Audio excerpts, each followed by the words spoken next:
एक बार पुनः बीए पाल तृतीय के सभी विद्यार्थियों का स्वागत है। आज हम प्रिय प्रवास का व्याख्यात्मक विश्लेषण का अंतिम भाग का अध्ययन करेंगे। विद्यार्थियों, जैसा कि पूर्व में हमने मदाक्रांता और मालिनी चंद में अध्ययन किया और इसी के तहत आज व्याख्यात्मक खंड का अंतिम भाग है। प्रिय प्रवास के माध्यम से अयोध्या सिंह हरिवंश जी ने कृष्ण और राधा को नवीन दृष्टिकोण में प्रस्तुत किया है। सूर की राधा जिस तरह कृष्ण के विरह में व्याकुल व्यथित होकर के इधर उधर भटकती रहती है, उस तरह का चित्रण यहाँ अयोध्या सिंह उपाध्याय जी ने नहीं किया। आधुनिकता के बोध से प्रभावित होकर के अयोध्या सिंह उपाध्याय ने यहाँ राधा का नवीन दृष्टिकोण लोक सेविका के रूप में प्रस्तुत किया है। राधा प्रेमिका के साथ साथ लोक सेविका भी है। कृष्ण के साथ वो किस प्रकार ब्रजवासियों की आपात परिस्थितियों में सेवा करती है, यह द्रष्टव्य है। व्याख्यात्मक विश्लेषण में हम आज अध्ययन करेंगे जो ही मेरा भवन तस्तु अल्प आगे बढ़ेगी, शोभाशाली शुकद कितनी मंजू कुंज मिलेगी। ध्यान दीजिए, प्यारी छाया मृदल स्वर से मोह लेगी तुझे वे, तो भी मेरा दुख लख वहां ना विश्राम लेना। थोड़ा आगे शरश रव का धाम तत्पुष्प वाला, अच्छे अच्छे बहुद्रम लतावान सौंदर्यशाली। प्यारा वृंदा विपिन मन को मुग्धकारी मिलेगा, आना जाना इस विपिन से मुंह माना न होना। जाते जाते अगर पथ में क्लांत कोई दिखावे, क्लांत का मतलब होता थकित, परिश्रम से थका हुआ।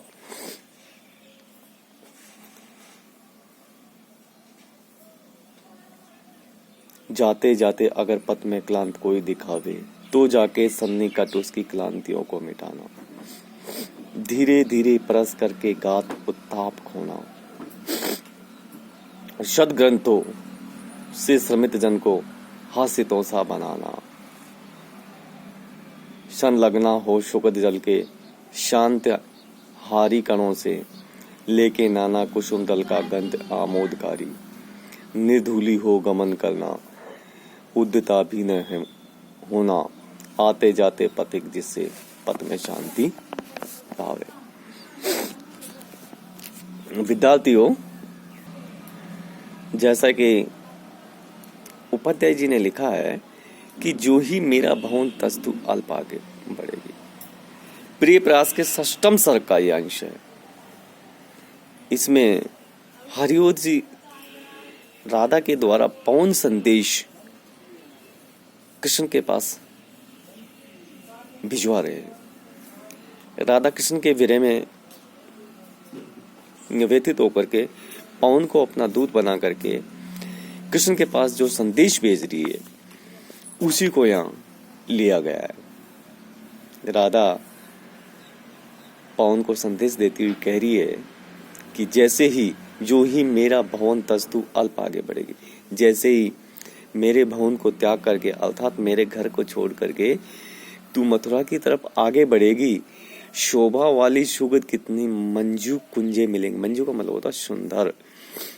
तुझे मन को आकर्षित करने वाले बहुत से कुंजे, पेड़ पौधे, बगीचे मिलेंगे, परंतु तुम उन मुग्धकारी आकर्षण से युक्त मन को भाने वाले उन कुंजों की शीतल छांव में उलझकर वहीं ठहर मत जाना।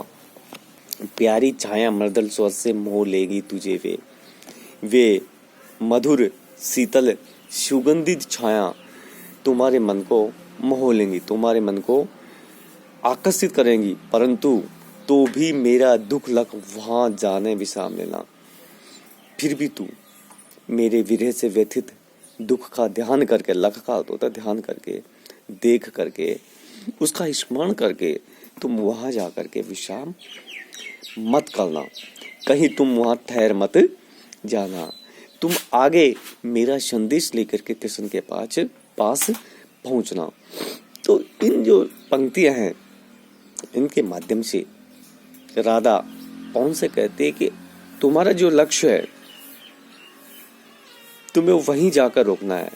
मार्ग में कितने ही प्रभावशाली आकर्षण और मोहयुक्त वस्तु पदार्थ स्थान क्यों ना मिले, वहां मत ठहरना। तुम्हें तो मेरी व्यथा, मेरी व्याकुलता और मेरी वेदना को ध्यान रखते हुए मेरे संदेश को कृष्ण तक पहुंचाना है। थोड़ा आगे सरस रऊ का धाम तत्पुष्प वाला मिलेगा। और तुम जैसे ही वृंदावन की ओर थोड़ा आगे बढ़ोगी, क्योंकि वृंदावन को पार करके ही मथुरा जाना होता है, तो पक्षियों का कलरव मिलेगा जो मन को मोहित करेगा। विभिन्न प्रकार के फूलों से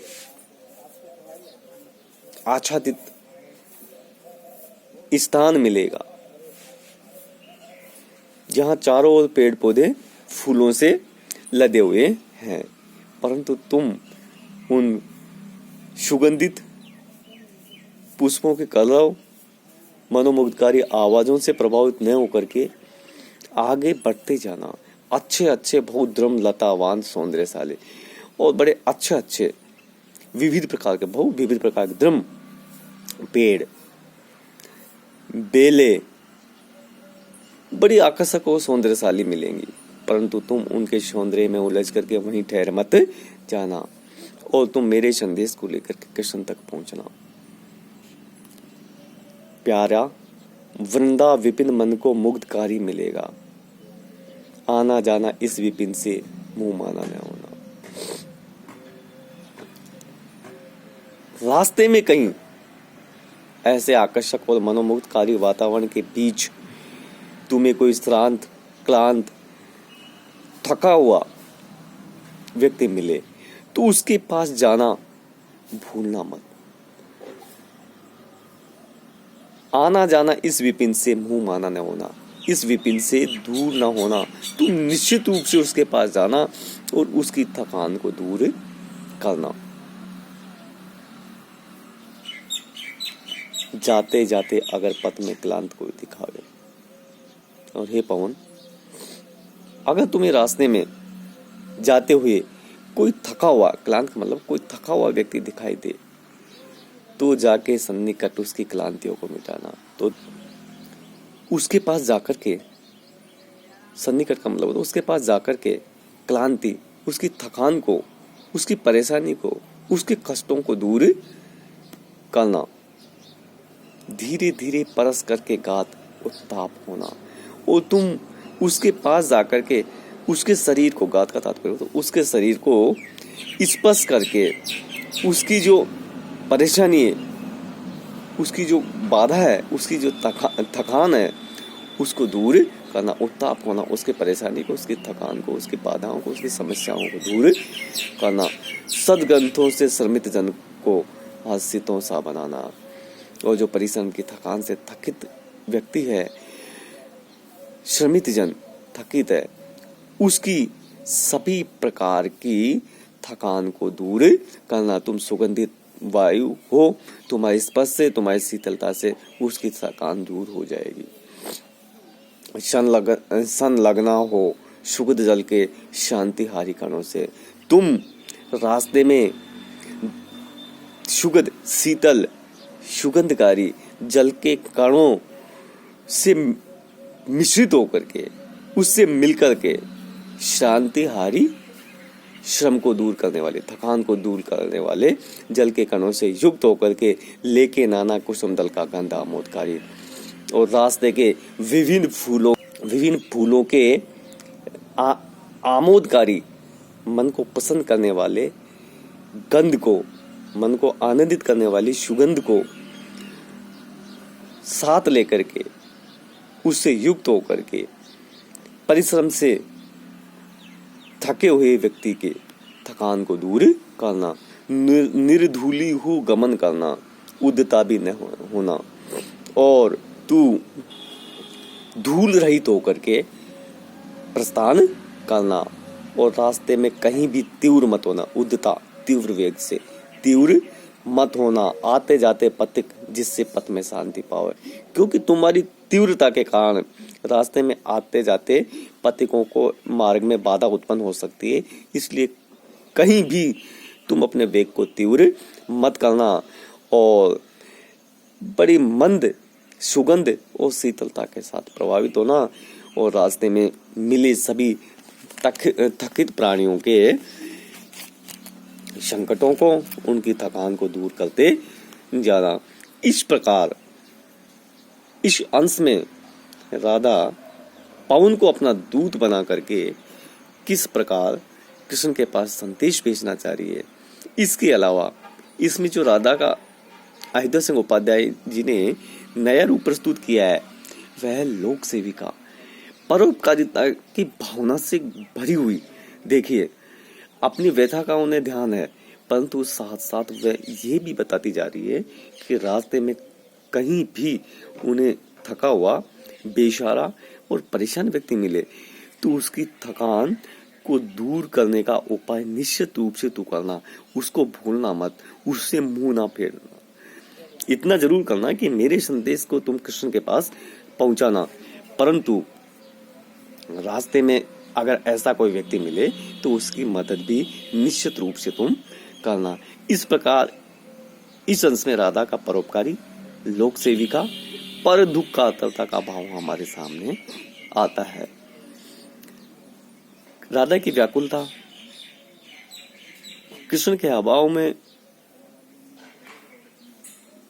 उसका व्याकुल होना स्वाभाविक है। उसी स्थिति का यहाँ उपाध्याय जी ने वर्णन किया। इसके साथ साथ दूत परंपरा का निर्वाह भी यहाँ किया है। प्राचीन काल से ही हमारे यहाँ राजा, राजकुमार, रानी, राजकुमारियां विभिन्न प्रकार के पक्षियों को, प्राकृतिक उपादानों को संदेश बना करके, दूत बना करके अपने संदेश का संप्रेषण किया करती थी।